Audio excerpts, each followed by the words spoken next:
barefoot around the campus, dressed in a sloppy manner. Completely ignoring the strange looks from others, he marched to the beat of his own drum, seeking a different life experience. He found the knowledge taught in classrooms to be too dry and boring, a complete waste of his time. So, he resolutely decided to drop out of school and took a job at a gaming company. However, his design concepts were too ahead of their time, and coupled with his obsessive and eccentric personality, he constantly clashed with his colleagues when confronted by his boss. He's an idiot.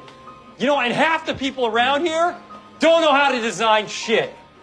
This unconventional young man, who would later go on to single-handedly found Apple, was Steve Jobs. His boss challenged him, saying, "If you're so great, I'll give you an independent game project. If you can complete it within a month, you'll get a $5,000 bonus." Jobs agreed without hesitation, but after a day of struggling, he realized he couldn't handle it alone. So, he called his engineer friend Woz. Woz asked, "How much can we make from this gig?" Jobs replied, $700. Woz agreed on the spot. Incredibly, Woz completed the world's first brick-breaking game in just 4 days. When Jobs showcased it to his boss, he was told that he was a genius and was immediately handed $5,000. However, Jobs only gave Woz $350. The naive Woz was thrilled. At that moment, Jobs noticed the computer motherboard Woz had designed. It could display output just by connecting to a TV, and combined with the operating system they developed, it could show real-time operations. Jobs' eyes lit up, believing this would revolutionize the industry. No more punch cards and mainframes. Everything would change. Woz insisted it was just a hobby project, and no one would want to buy a computer. But Jobs convinced Woz to start a company together. When choosing a name,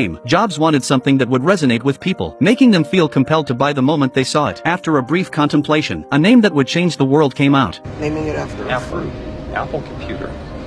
They took their computer to a club for a demonstration, but their design was so advanced that no one understood their presentation, and they left. In the end, only the owner of a computer parts store showed interest. After some haggling, he agreed to pre-order 50 units at $500 each, with a 90-day delivery deadline. Jobs confidently claimed they could do it in 60 days. When Jobs told Woz the news, Woz was worried. There was no way the two of them could finish in 60 days. So, despite not being able to afford salaries, Jobs brought in 3 helpers in Jobs' garage. Through everyone's tireless efforts, they completed all the motherboards on time.